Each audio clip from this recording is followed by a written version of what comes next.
Do you know, the funny thing is you can't help it. You look at the screen rather than the... Yes. Hello, everyone, and welcome to my show, Out of Nowhere. It's a we always have a different viewpoints in every different show we do. And tonight's show could be a bit different for some people, but it'd be a really interesting subject. My guest is John Keeling. He's done all sorts in his time as John, and he's got a book out as well. But we're talking about the landed. We have landed, and it'd be a very interesting subject because he's talking about about UFOs, what could be true or not true, and out there over the years, there's been some right mishaps over the years where people have said they've seen something and it hasn't been. Students have been involved. So tonight we're going to have a good look into it tonight. Can we please welcome John to the show? Hello there, John. Thank you very much, Bob. Thank you for you and your audience for having me on the program. Much appreciate it. Yeah. How did you get involved in writing this book then? That is a long story. I'll try and keep a short version for you. I remember the story being on the news when I was a lad. Yeah, I was only a young lad. I used to hate the 6 o'clock news, but this particular night there was all this film of these choppers from these small flying saucers they've been finding across the country, and of course I didn't understand the nuance of what a hoax was then, and in fact even the reporters at that point in time weren't exactly sure what was going on, and so I was mesmerized, you know, like a kid of that era. I watched Doctor Who, I watched, you know, Lost in Space, and for me, flying saucers meant one thing only. It meant alien spaceships. So I was thrilled to bits, and it sort of started it kind of started a lifelong interest in the idea of extraterrestrial life, which, you know, my own feelings about it evolved as the years went by. But as I became involved in doing some media work, I kept seeing references to this 1967 flying saucer hoax, a little snippet here, a paragraph there. And I thought, I want to know more about that story, because obviously I was only a young kid at the time. And so in the late 90s, I went off down to the British newspaper library and I started really trawling around everywhere for as many sources as I could get.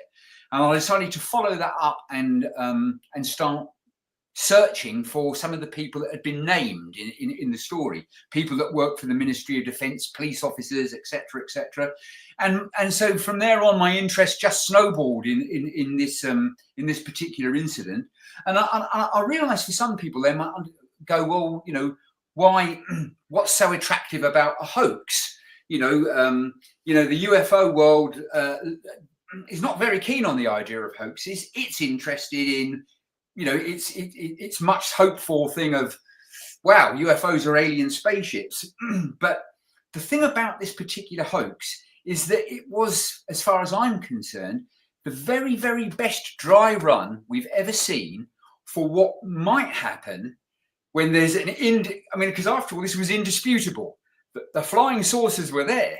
You know, when the Ministry of Defence were getting phone calls from police stations across the country going, by the way, there's a flying saucer that's landed on our golf course. They knew that they weren't joking, and these things were really there. So I think it was perfectly reasonable to look at the exercise and go, okay, this little drama unfolded over 12 hours. What can we learn from how the incident was approached? And so that's why I became as interested as I did, and why I followed it up as much as I did, and why ultimately, as you say, I've written the book. Seems to be a lot of flying saucers appearing in the 60s. I wonder why. Well, I mean, you know, I think, you know, you almost have to turn that round. Certainly, there were a lot of people reporting. I mean, in the UK, 1967 was a bumper year for UFO reports. I suppose that it was also during that period in America, the Condon report was taking place, you know, under the physicist Dr. Edward Condon, and which was if you like, a very serious, inverted commas, scientific look into the UFO subject. So if you like, 1967, I think the subject had it had a veneer of respectability to it that's probably not been matched since. And so any UFO reports were seized upon. The newspapers were full of them.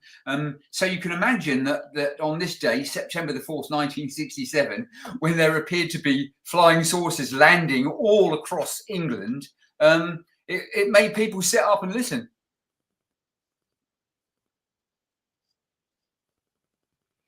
Tell us about the one about the Kent policeman attempt to cover up. I think it was 1965. I'm sorry, I'm not familiar with what you're talking about there.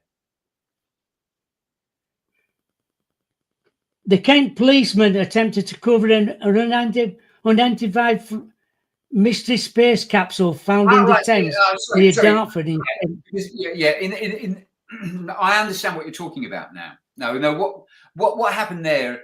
First of all, the incident that we were principally talking about before, the 1967 one, was a hoax, a very clever hoax, perpetrated by engineering and other apprentices at the Royal Aircraft Establishment in Farnborough.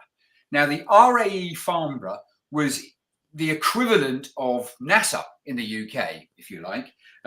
It was where all cutting-edge aviation research was taking place. They were working on Concorde, all manner of stuff out of the RAE, and people like Barnes Wallis, who invented the bouncing bomb, was still there at that point in time, doing all manner of work. 2 years earlier, before this one, in 1965, the same bunch of students decided that they wanted to do their rag stunt for that year, as was very common in the 1960s. And they thought originally what they wanted to do was create a flying saucer out of a balloon and fly it over Aldershot just to see if they could get with it and see what would happen. But they decided that there were some technical issues there, and they were very worried about trying to float it over a Class 1A security establishment and what might happen to them. You know, they thought they might all get expelled from the RAE and what have you. So they decided that what they would do instead was build a fake space capsule. And this was a very elaborate thing, you know, 8 feet high. It looked fantastic, burnished aluminium. And they also attached a drogue parachute to it. They took it down to Dartford near the Thames, and in the middle of night, about 3:45 a.m., they floated it off into the Thames.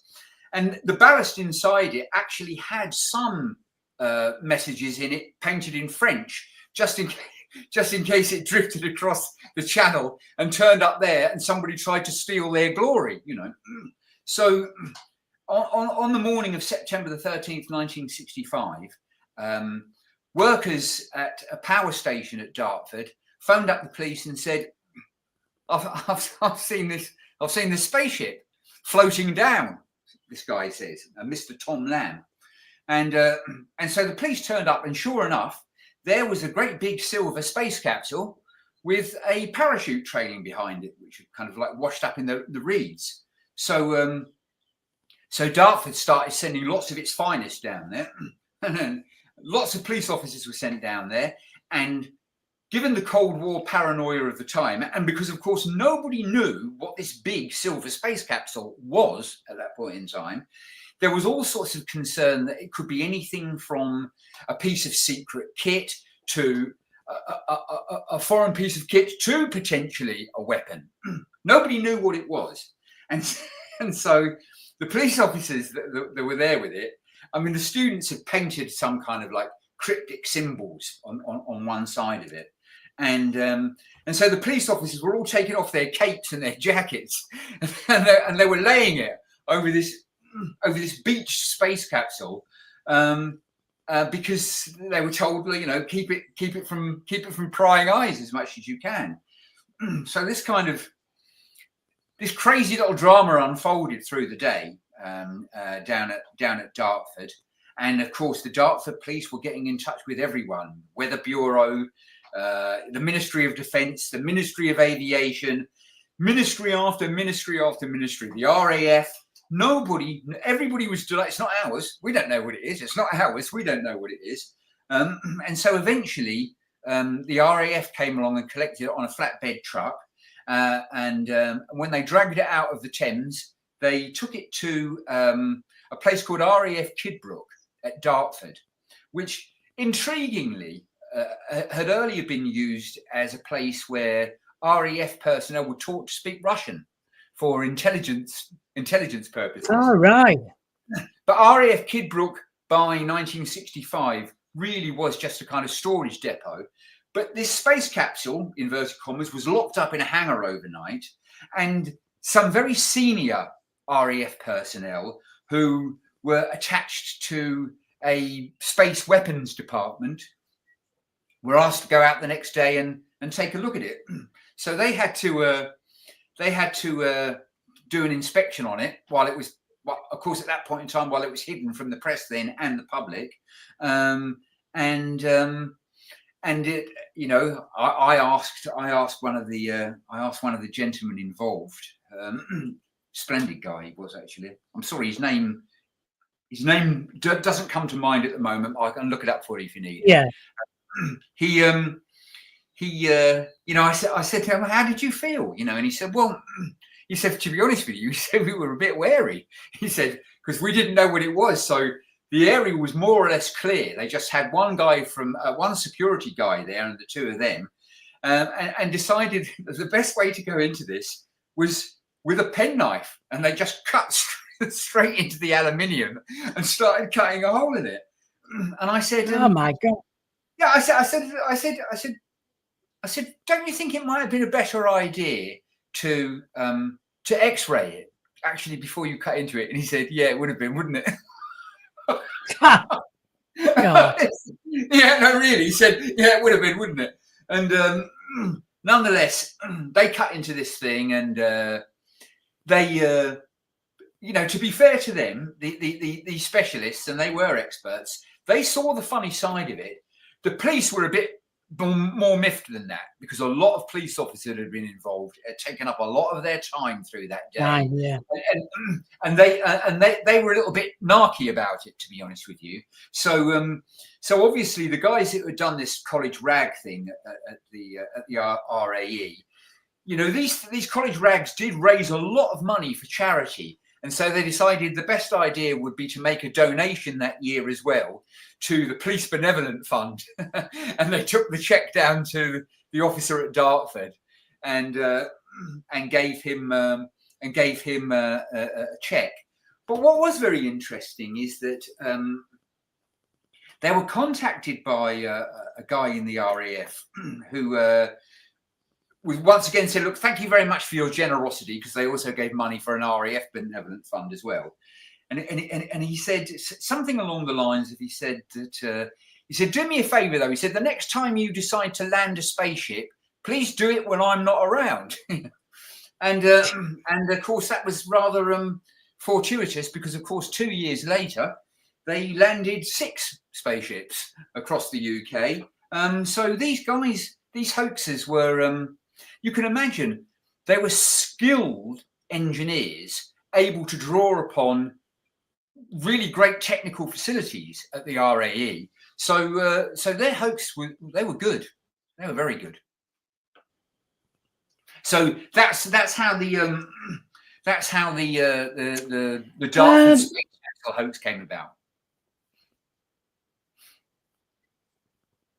Oh yeah, I understand that one. What about the unidentified fire balloon in the 60s and 70s?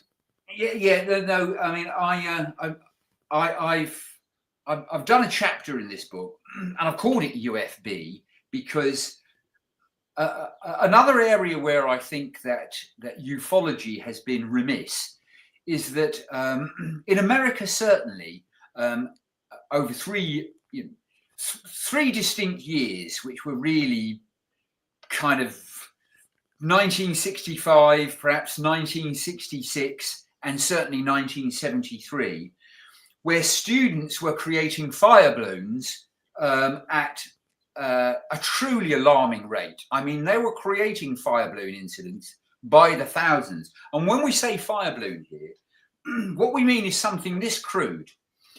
Go to your local dry cleaning store and get one of their cellophane dry cleaning bags. You seal one end up. At the other end up, you create a simple little brace that you can do it from straws or a little bit of balsa wood. You stick some little birthday candles on there. You light them. Heats the air inside the fire balloon, and off the fire balloon goes. You'll probably get something like a 20-minute flight time from your fire balloon. They're dirt cheap to make, and they were being launched by the thousands. So in the years that were considered really big flap years for UFO sightings in America, a huge proportion of those would have come about because of fire balloon sightings. So I've called them UFBs, unidentified fire balloons. Now, in lots of incidents, or rather in lots of instances, where it had been proven, the very interesting thing was, even when the police or whoever might show what remnants of a balloon that had been left, those that did survive, because some burned up in the sky, dropped fiery clumps of plastic down and stuff like that. But people who had believed they'd seen a UFO and were wedded to the idea that they'd seen a UFO, it wouldn't matter how much you told them, no, what you saw was one of these kids or one of these students' fire balloons. They simply would not believe it. No, I haven't seen that. What I saw was a fire balloon. And so these small fire balloons could be reported in some instances as it was a lighted spacecraft 200 feet long. And this is a dry cleaning bag with some candles in it. So yeah, I understand where you're going from. Yeah. I think it was really important to address that subject. And in fact, to if you like, to put my money where my mouth is, at the very end of the book, there's a very substantial appendix where I list a huge number of fire balloon sightings, mainly in the US, but some in the UK, a lot in France as well. I think sometimes we can all be a bit provincial. We think of the USA as UFO central. Then we think of perhaps the UK, our own interest in it. But in truth, I think that France has probably been more interested in UFOs than any other country anywhere. They're obsessed with the subject over there. And certainly in the 1950s, there were a lot of these fire balloon hoaxes taking place in France as well. Right, yeah. What about this SETI organisation? What do you think they give to us then? Well, SETI, obviously, it's an acronym. It's the Search for Extraterrestrial Intelligence, and the view of the SETI community is that the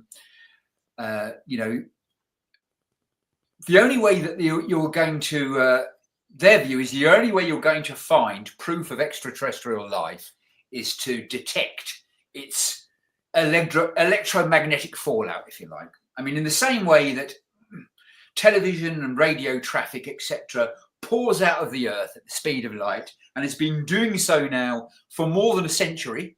So that means that more than 100 light years in every direction, there's a weak wavefront of electromagnetic noise coming out from our planet.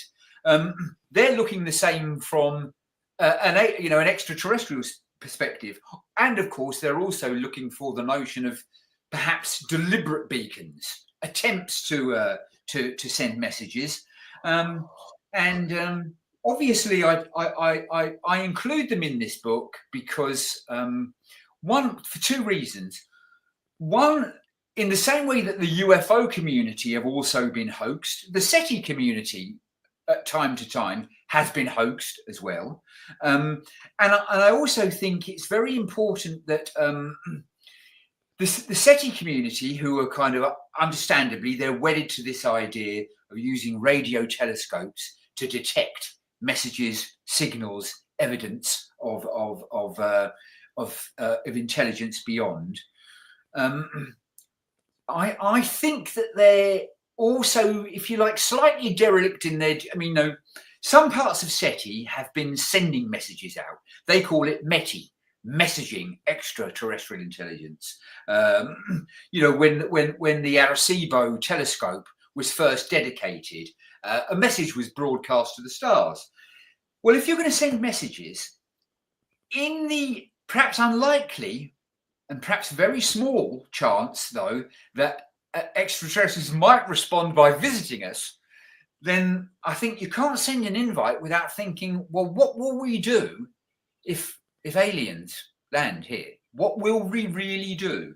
And as I say, that feeds back, you know, that comes out of this story of the 1967 flying saucer hoax, because as I keep returning to it, it's a fantastic example of how we might respond to a visitation. And in truth, the British authorities' response to it was utterly chaotic. It was utterly chaotic. And to be fair as well, of course, so was the response of the ufologists. At that point in time, people like Bufora and everything were all telling you, well, we've got our van and we'll be able to get on a site to a UFO sighting, you know, within hours. And in fact, in this particular instance, these hoax flying saucers were on the ground for 12 hours.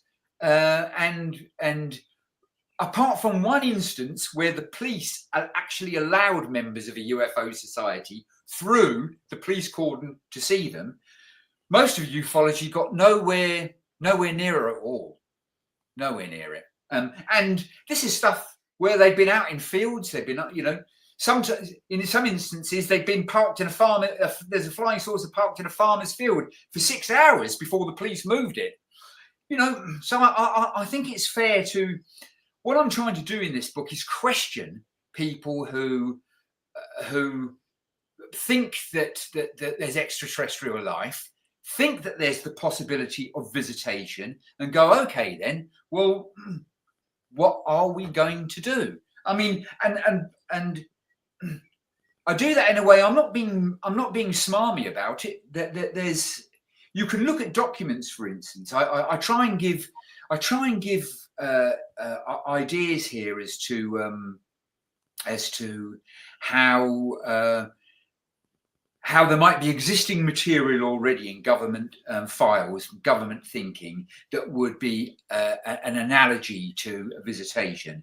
And in the 1970s, there was concern about a deorbiting satellite, that it might crash into the UK. And possibly with a small nuclear power plant on board.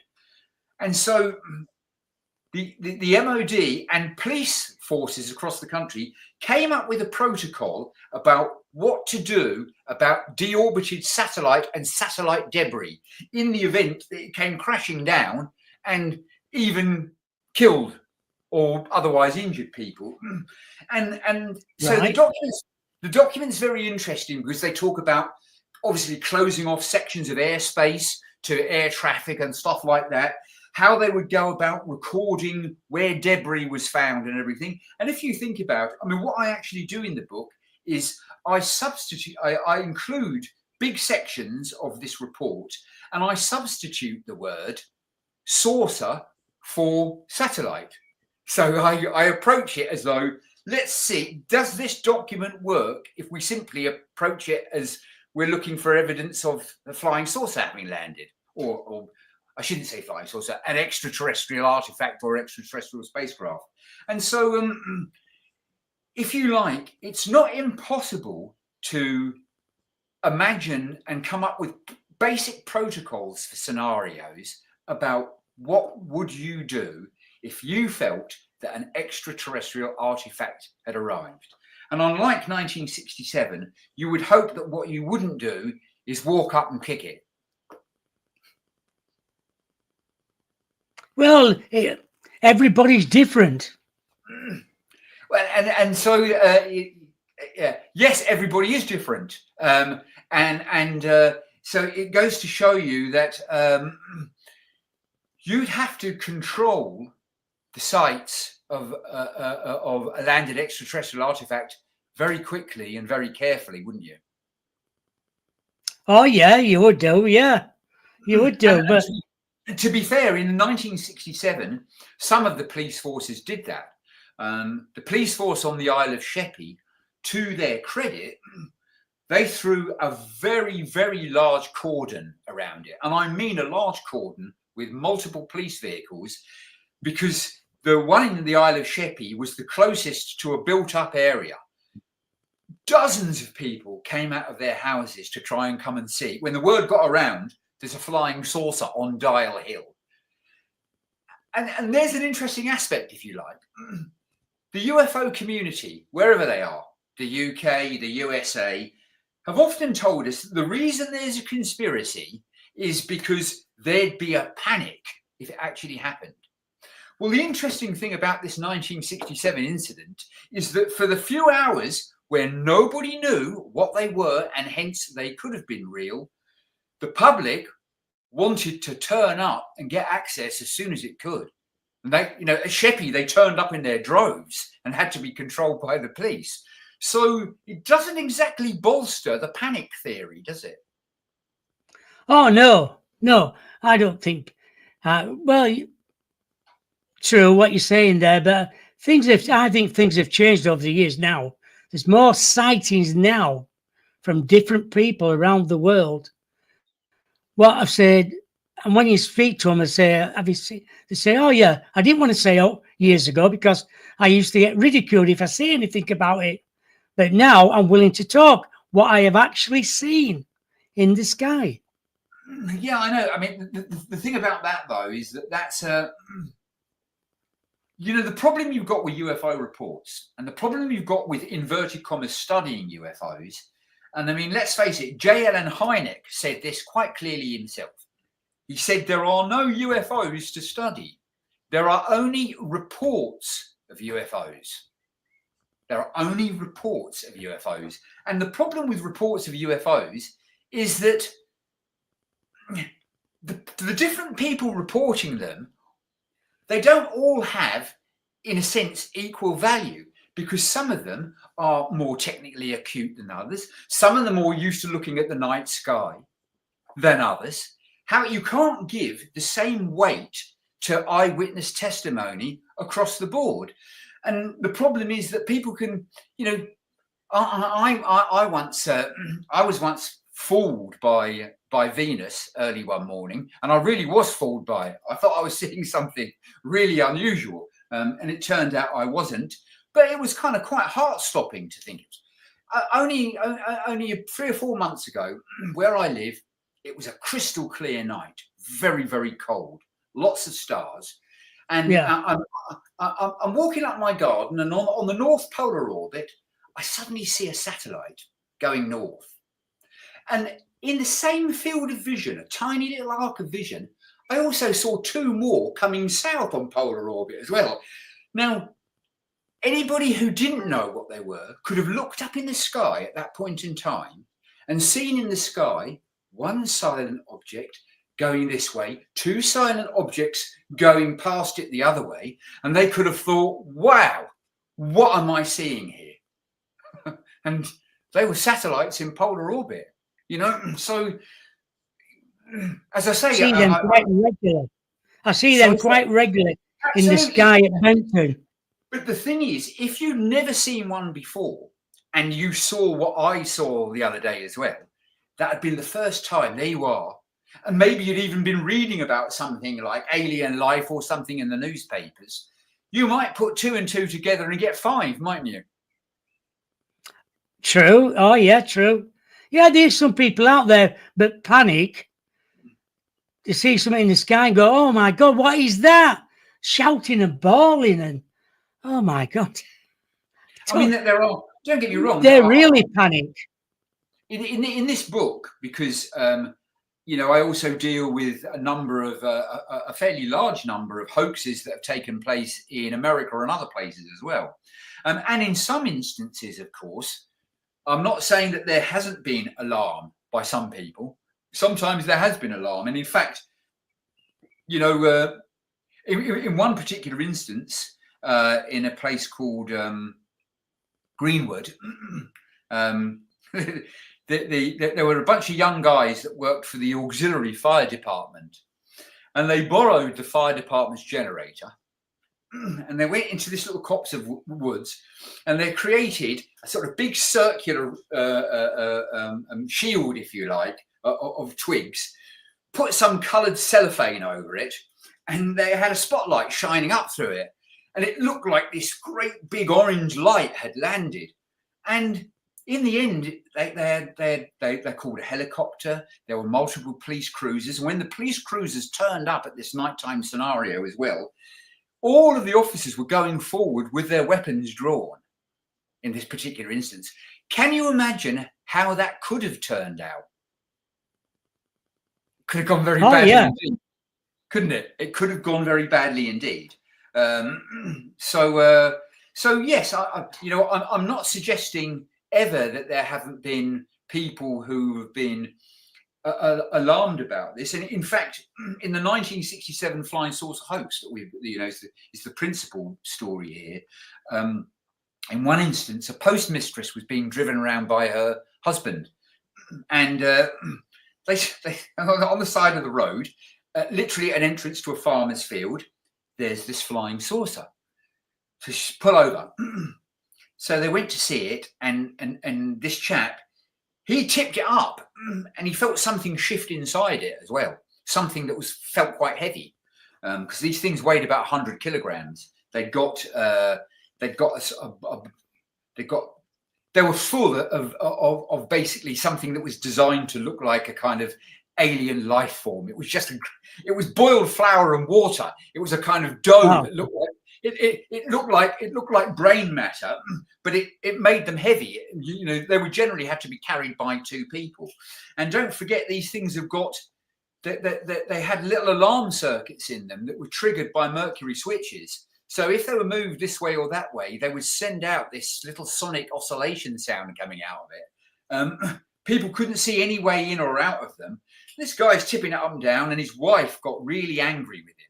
She was quite frightened, and so they decided to go home because they lived close by. They went straight home. They phoned the police, and the police were sent out.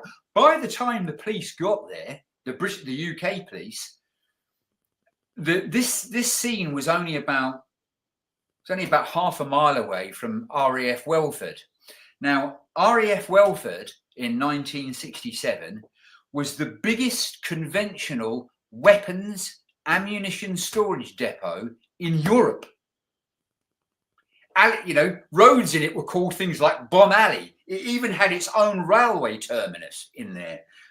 So when the British police officer, who was first alerted by this couple, got there, he found it was crawling with United States Air Force personnel, and they weren't happy. They were not happy about it. They had to go in there and go, look, stand back. This is our responsibility. It's a British flying saucer, if you like. But the couple I was telling you about, when the woman got home, she was quite rattled, and she immediately phoned up her daughter and said, look, you should know there's a little flying saucer. We found it. We've seen it. And she said that the police are going out there, and the military are going out there. And she was right, So there was definitely alarm in some quarters, and I would certainly concede that. There's a question here. Hello, John. What are your thoughts about sightings with missing time? Are these sightings genuine? In truth, I don't. I don't think I don't think I'm qualified to come and give you an answer to that. Insofar as I have not seen any persuasive evidence. I'm sorry about the sunlight coming through there, by the way. I'll try and move. It's all right. You go back to things like Barney and Betty Hill, which in many ways really is the first missing time incident from the early 1960s.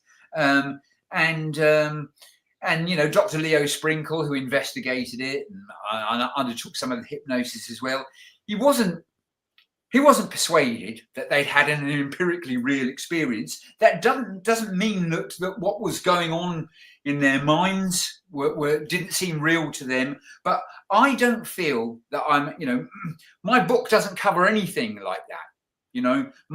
My book is literally looking at physical incidents and hoaxes and spoofs where there's no doubt there was something there. I'm not someone I think that I could comment reasonably on missing time incidents. That's all right. Melvin's got a question here for you.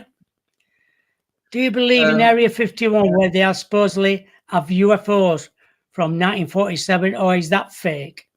What's your views, John?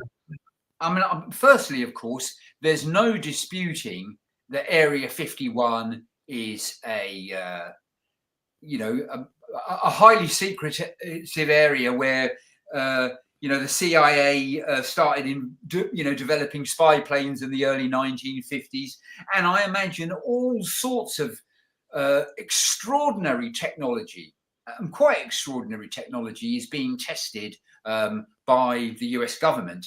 So first of all, if you like, as far, Area 51 is definitely real, and there's definitely lots of very, very secret work going on there, which might generate all sorts of things in the sky to, if you don't, can you imagine somebody seeing something like a stealth aircraft for the first time when it was still a secret project and under wraps? It would have seemed extraordinary. Can you imagine, these days we all take things like drones. We see, drones are everywhere, and we kind of take them for granted now. We're even hoping they're going to start delivering Big Macs to us. But not very many years ago, somebody who saw a drone who didn't know what it was in the sky is going to think, wow. I mean, they're going to think they would have thought it was a UFO, wouldn't they?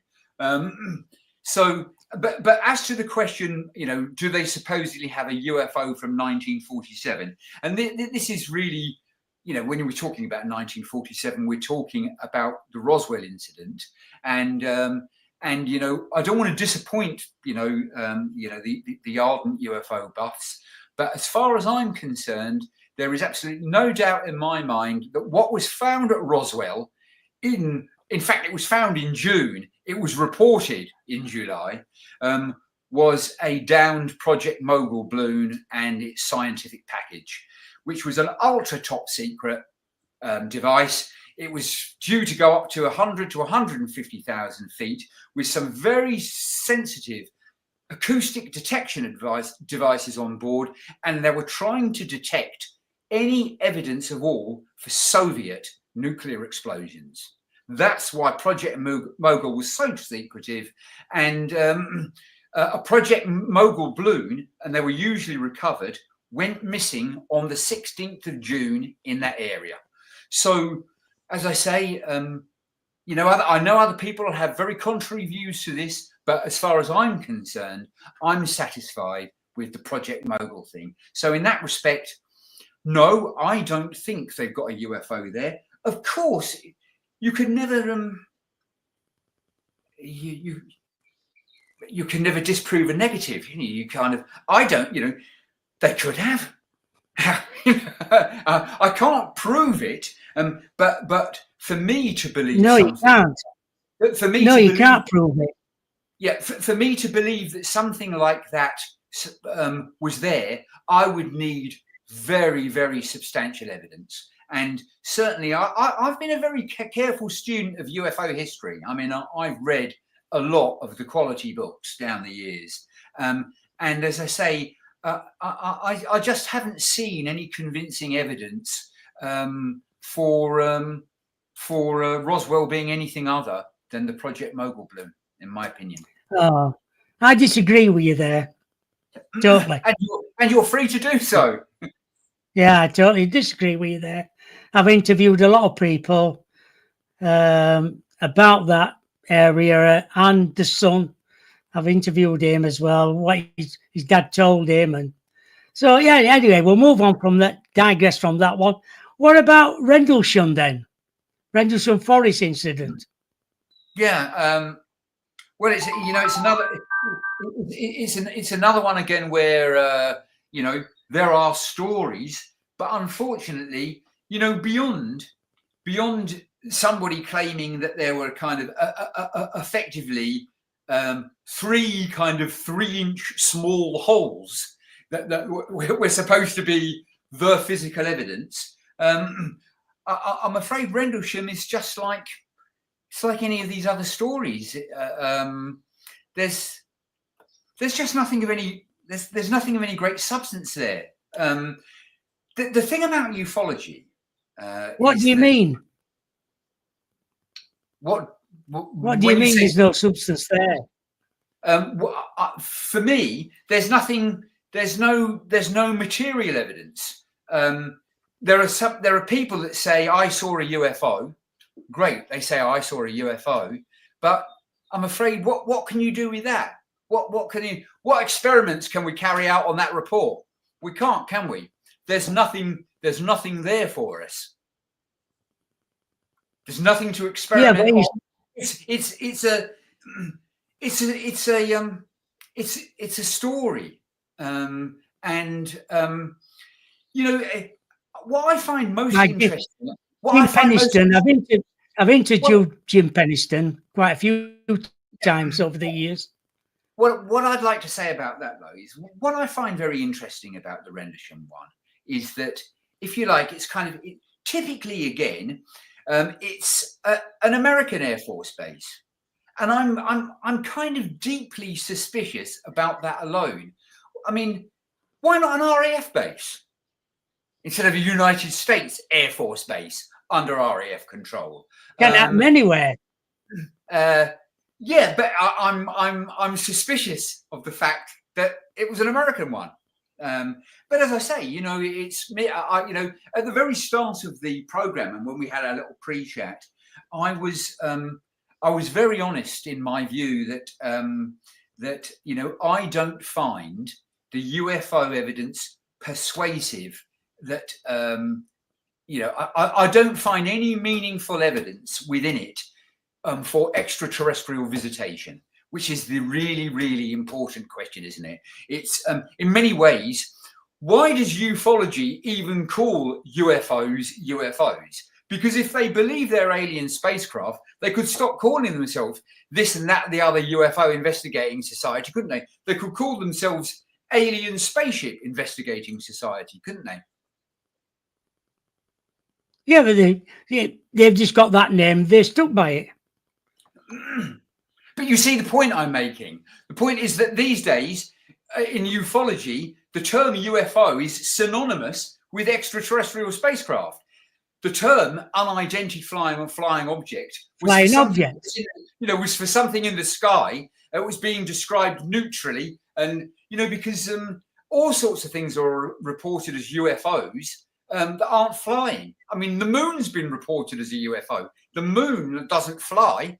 It's a planet that we see in the sky. I don't think so. Anywhere, is it? There's another question for you here from Steph.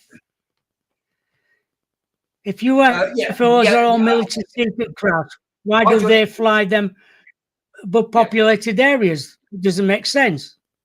That's kind of conflating. Once again, it's kind of conflating two things. Before, when we were talking about military secret craft, we were talking in relation to Area 51, where we know all sorts of exotic technology is flown. Now, I'm not saying, if it says here, John, if UFOs are all our military secret craft, I'm not saying that all UFOs are that. UFOs, UFO reports come from all manner of different things. But as to you know, if they flew them above populated areas, you wouldn't just get 2 or 3 people at best reporting a UFO. You'd have thousands. And these thousands of people see them. If a piece of exotic technology was flown over Basingstoke tonight, then it wouldn't be seen by 1 or 2 people. It would be seen by hundreds of people. It would be unequivocally in the sky and a great deal more. But why would you just have 1 or 2 reports? You know, but as I say, that's my view. Oh, I know it is. I know it is. I know it is. Well, yeah, exactly. It doesn't mean I'm right. I can only offer an opinion, and you must understand that my opinion, at least, is a very considered one. I mean, you know, earlier in my life, I was absolutely convinced that UFOs were alien. I was absolutely convinced they were. But as I say, my thinking went through an evolution, and it did so as much as anything else because of SETI. When I saw the work that Carl Sagan was doing on things like SETI, it made me think, well, hang on a minute, you know, I'm not so sure about this UFO business any longer, and so my opinion changed. Doesn't make me right. It's just my opinion. Oh yeah, of course it is. What's the story about? I think it's 2011 national newspaper article entitled "Attack of the Flying Saucers." You know, what that was about is that you may recall that Dr. David Clarke, who's written extensively about UFOs, was involved at that point in time in releasing lots of MOD documents.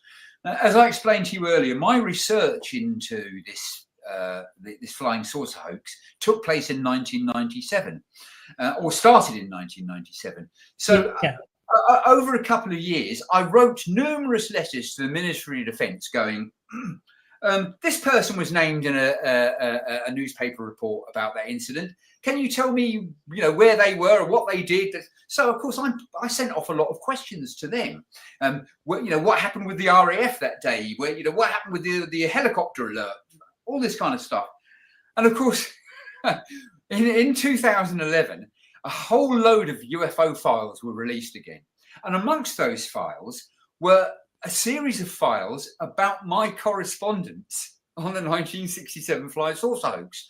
And so I was able to see that when I'm firing questions off to the MOD and they're going, cool, what should we tell him about that? And should we tell him about this? And we can't tell him about that. And you know, one of the gentlemen involved in the incident was working for a very secretive branch of the RAF. He was a guy called Flight Lieutenant Cliff Watson, and I found him, but he was very, very senior still in the RAF, and I mean very, very senior in technical intelligence. And so he had to go to the MOD's permission to talk to me. And, I can understand that. And I didn't know. So all of that correspondence in that newspaper article, Attack of the Flying Saucers, was about that. It was about, you know, I mean, it's fascinating to see it because you can see different parts of the MOD. One going, look, the thing was a hoax. You know, it looks crazy if we're not going to let people talk about something that was a known hoax, you know. So, you know, it is interesting. There's a level of paranoia in the MOD about the UFO subject. And I wouldn't deny that there is. There's definitely a level of paranoia. Yes, I agree with that as well. So, do you think we would be ready for an invasion then from UFOs then? Well, the thing is, sorry about that sunlight. I wouldn't. All right. I mean, I wouldn't use the term invasion because that's very loaded. I would prefer to use the term visitation. Yeah, i.e., extraterrestrials arrive here unannounced. Do I think? I think we'd make a hopeless shambles of it. That's what I think. I think we would make a terrible shambles of it. as the day this incident proved. Until you see, you almost have to separate it now from people's beliefs about the UFO subject. Don't think about UFOs, just think about an unequivocal extraterrestrial visitation. It would be perfectly possible to come up with a very basic protocol saying, right, in the event of that happening, we'd have to do things like, once again, I alluded to it earlier on with the satellite thing. We'd have to close airspace. We'd have to keep the public back. We might have to have landing strips available for helicopters. We'd have to have biohazard personnel here. We'd have to have assembly points. I mean, think about this for a second. Let's imagine that 1967 scenario was real. It's perfectly reasonable for us to imagine it.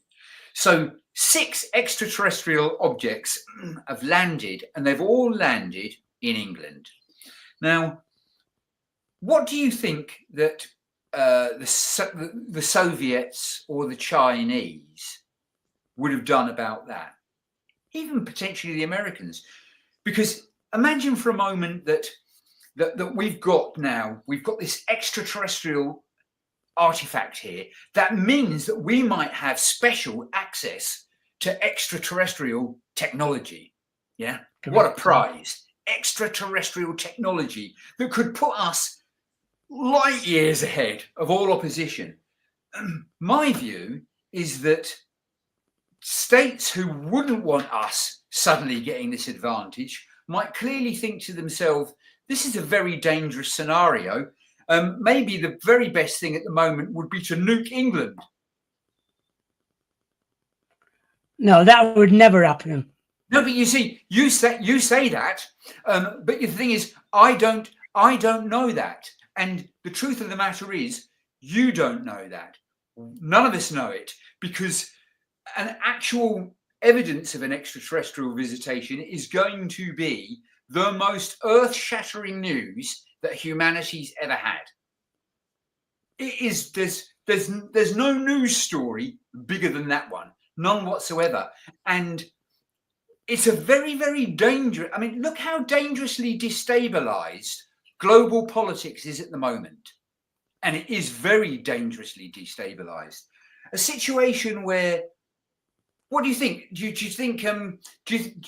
think we share, for instance, the technical information available to us? Do you think we'd share that information with the Russians or the Chinese? Because I don't think we would. How do you think? I think we have done in the past. No. You see, I'm not talking about the UFO. UFO stories of the past. I'm talking about an unequivocal extraterrestrial visitation. We all know that they're aliens and they're actually here. And yeah, they've landed already, haven't they? In my view, I think it would be a very, very dangerous situation for the state who actually had them in its borders, because it makes you potentially dangerous to everybody else who doesn't have that knowledge. And can you imagine our defense chiefs, and can you imagine our secret intelligence services going, yeah, let's give all of the information we find to our enemies? Because I can't. I know what you mean. There's a question from Steph here. What about the Phoenix Lights, where hundreds of people witnessed the event? Yeah. Well, I can't. What can I do? In that particular instance, the most pervasive evidence that came out, and for me the most persuasive, was that they're flares. No. Well, there you are. I'm being asked the question here, and in that particular instance, I think that's exactly what they were. I think they were flares, and they were seen by lots of people. No, never flares. There you go then. Let's have a look. I think there's a couple more. see if I can get them up. Oh yeah, this is from Melvin. John, it's obvious that you have never experienced a sighting, John. Am I right in saying that because I tend to differ, I have an experience and I don't have anything as fast as that, as what I have seen? No, whilst I've whilst I once saw something which was I felt was genuinely unusual, and to this day I don't know that I've necessarily got a completely satisfactory prosaic explanation for it, but I didn't come away from it kind of it wasn't a close-up experience. It didn't affect me materially in that way. It's impossible for me to comment on somebody giving a UFO experience. As I say, the reason I'm here tonight is to talk about a book I've written, which is about physically real experiences because they were hoaxes. Yeah. I.e., the things were actually there. It wasn't a case of they might have been there. Somebody thought they were there. They were there. When it comes to questions about UFO experiences and the people who've had them, then I can't really comment, can I? I can't offer anything particularly cohesive. Right, I think there's another one here. Let's have a look. Let's see if I can find it. See if I can get it up.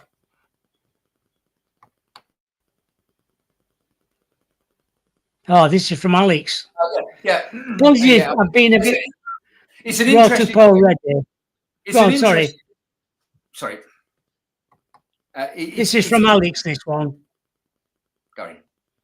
It's an interesting question, and I mean now you're really going to the kind of work of Jacques Vallée, who certainly was the pioneer of this kind of way of approaching it.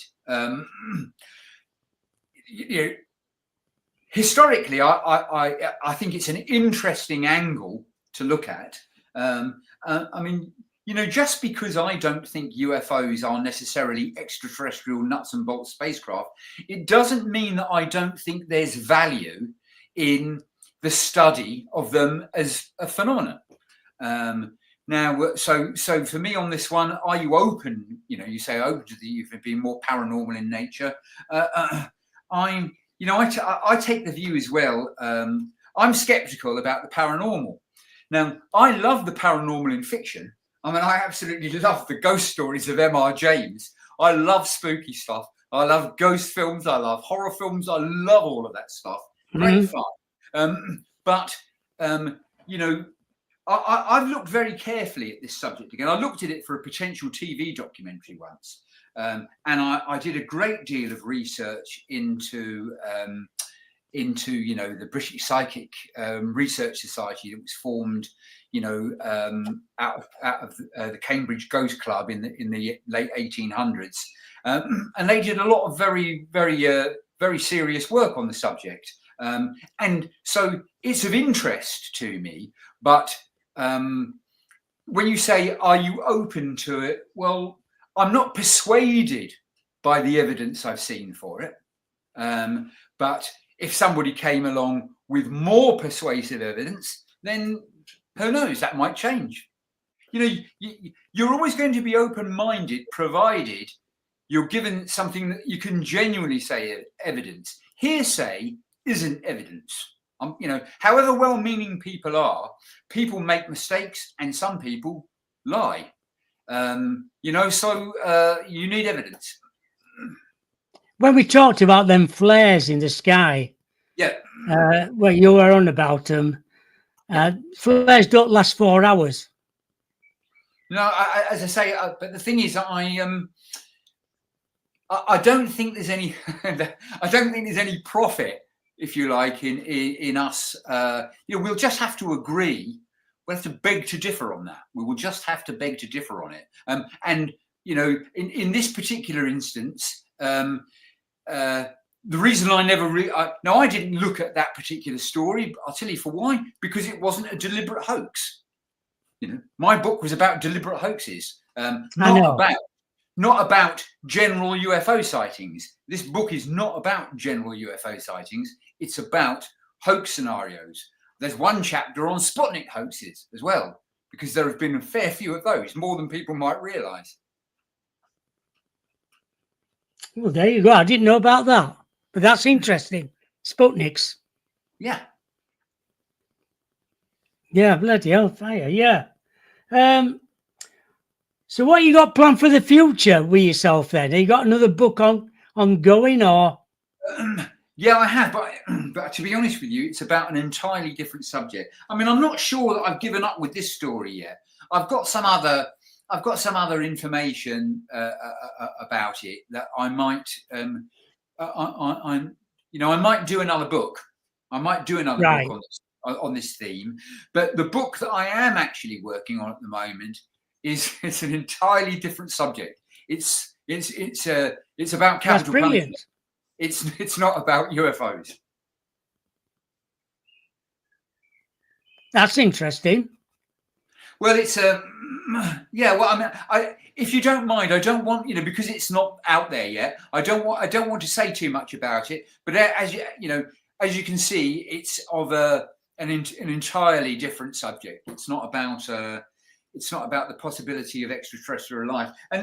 And what I would say, as we're getting close to the end of the program now, is just because I've got the views I've got about UFOs as evidence, or rather not persuasive evidence for me, it does not mean that I don't think, I think it's highly likely that there is extraterrestrial intelligence out there. The only problem is that the problems of time and space, the problems of relativistic speeds and the distances involved make physically doing it very, very difficult. But I will say this much. SETI are looking for signals from, as far as they're concerned, highly advanced, highly technical societies. Now, those societies live around stars in the same way that we do. Our own sun is going to die one day, and if we don't leave this planet, we'll die with it. My view is if you've got very sophisticated technological societies out there, they've already faced this dilemma. Their own star system will have died, and they will have had to leave it or perish with their star. So do I think there's a chance that there are spaceships out there in the void, traveling between stars? Yes, I do. I'd be very surprised if I'd be very, very surprised if that wasn't the case. Very interesting. Very interesting. That's what it's all about. Radio, different views. Yeah. And everybody's always got the opinion in the chat room, and so very interesting again. Yeah, excuse me. Thank you. I mean, thank you very much for the questions that came from the listeners, and and I'm sorry if they, I wasn't able to perhaps expand on it in a way that they might have liked. But as I say, I can't. I can talk till the cows come home about a subject I've researched and I've got evidence. But in this particular instance, they're part of the UFO myth, and people take from it what they want, don't they? Oh, of course they do. Yeah, yeah. Rebecca just said thank you for your time, John. Steph just said the same. Rebecca has as well. They're off anyway. They're always got work to do, or some work night shifts or whatever. It's always nice. Thank you to Rebecca. Yeah, Steph, Melvin, and quite a few others people in the chat room. So it's quite nice anyway. Thank you to your listeners, and thank you, Bob. Yeah, hey, thank you for coming on the show. Just let me get my diary. Oh, that's all right. Right, I'm with you now. Right. Yes, thank you again for coming on the show. It's been very interesting topic. Carry on your good work doing your writing, Thank you. and might see you in the future again sometime I, for I hope another so, Bob. It's been very interesting. for Thank you for another giving me chat. the time. Oh no problem. You take Okay. care. Bye. Thank you again. Bye.